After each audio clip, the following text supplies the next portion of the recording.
खबरों में बने रहने के लिए राहुल जी आजकल ये सब उलझुल बयानबाजी कर रहे हैं। सीट इतने सारे जीतने के बाद भी कुछ बहुत बड़ा तीर वो मार नहीं लिए और कहीं ना कहीं उनके पास अभी कोई मुद्दा नहीं है। मजाक बनाकर हेलीकॉप्टर में चल रहे हैं वो दिखा रहे हैं, फिर मुकेश सहनी जी के साथ बैठ के सोमावती अमावस्या के दिन मछली रोटी खा लेते हैं।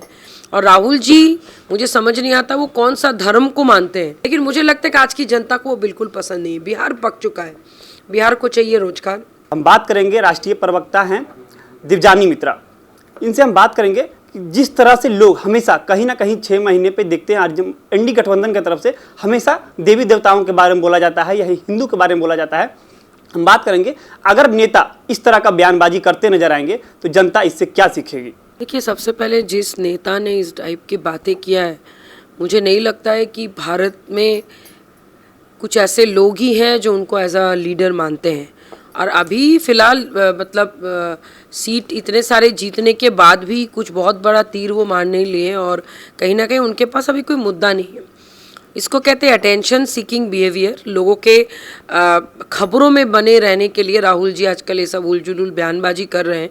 और इंडिया गठबंधन कितना ज़्यादा धर्म के पक्ष में है या अपने अपने धर्म को कितना ज़्यादा मानते हैं, हम सब जानते ही हैं। जब लोकसभा चुनाव हो रहा था उस वक्त अगर हम तेजस्वी प्रसाद यादव जी की बात करें, एक तो वो लोगों का मजाक बनाकर हेलीकॉप्टर में चल रहे हैं वो दिखा रहे हैं, फिर मुकेश सहनी जी के साथ बैठ के सोमावती अमावस्या के दिन मछली रोटी खा लेते हैं। कभी वो दिखाते हैं कि भाई वो संतरे खा रहे हैं, कभी कुछ कर रहे हैं, कभी उनके पार्टी के लोग ही आपके हमारे देवी देवताओं के बारे में उलझुल बयानबाजी कर रहे हैं। तो मुझे समझ नहीं आ रहा है कि अगर आप एक धर्म से बिलोंग करते हैं, अगर आपका जन्म एक हिंदू परिवार में है और अगर आप हिंदू कर रहे हो, अगर आप हिंदुइज्म को अगर आप प्रमोट कर रहे हैं तो कहाँ से गलत है। और राहुल जी, मुझे समझ नहीं आता वो कौन सा धर्म को मानते हैं। भाई, अगर आप किसी धर्म को नहीं मानते तो कम से कम आप तो भारतवर्ष में रहने के लिए, भारतीय होने के नाते आप तो सर्वधर्म एक समान है। अब तो वो भी नहीं कर रहे हैं। अगर आप सही में अगर एक सच्चा हिंदू है या पता नहीं आपका बैकग्राउंड अगर हम थोड़ा सा देखें तो उसमें बहुत सारे चीज़ सामने आ जाएंगे। हम उस विषय में बात नहीं करना चाहते, लेकिन इतना ज़रूर है कि राहुल जी को इस वक्त काम के प्रति ध्यान देना चाहिए। जहाँ से उन्होंने जीता है वहाँ पे काम करना चाहिए, ना कि धर्म के बारे में उलझुल मैंने बात करके हिंदुओं को आस्था के ऊपर वो चोट पहुँचा रहे हैं। ये बयानबाजी जो एनडीए गठबंधन की तरफ से हमेशा कहीं ना कहीं केंद्र में भी देखा जाता है, हमारे बिहार में भी देखा जाता है।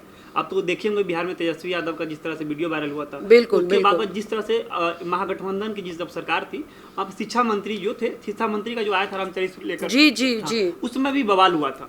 तो क्या शिक्षा मंत्री को जो पोस्ट दिया जाता है गरिमा का ख्याल कैसे रखा जाएगा इस तरह का? देखिए, अगर सही में अगर मैं बिहार की बात करूं तो बिहार में जो जिस पद में है, अगर वो अपने पद का कर्तव्य सही ढंग से निभा ले, मुझे लगता है कि फालतू चीज़ों के लिए लोगों के पास समय ही नहीं बचेगा।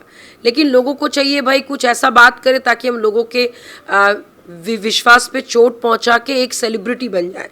लेकिन मुझे लगता है कि आज की जनता को वो बिल्कुल पसंद नहीं है। बिहार पक चुका है, बिहार को चाहिए रोजगार, बिहार को चाहिए यहाँ पे इंफ्रास्ट्रक्चर आए, बिहार को चाहिए कि भाई इतने सारे युवा नेता जो अभी केंद्र में मंत्री बने वो लोग बिहार के लिए कुछ करें। 8 मंत्री कम नहीं होता है।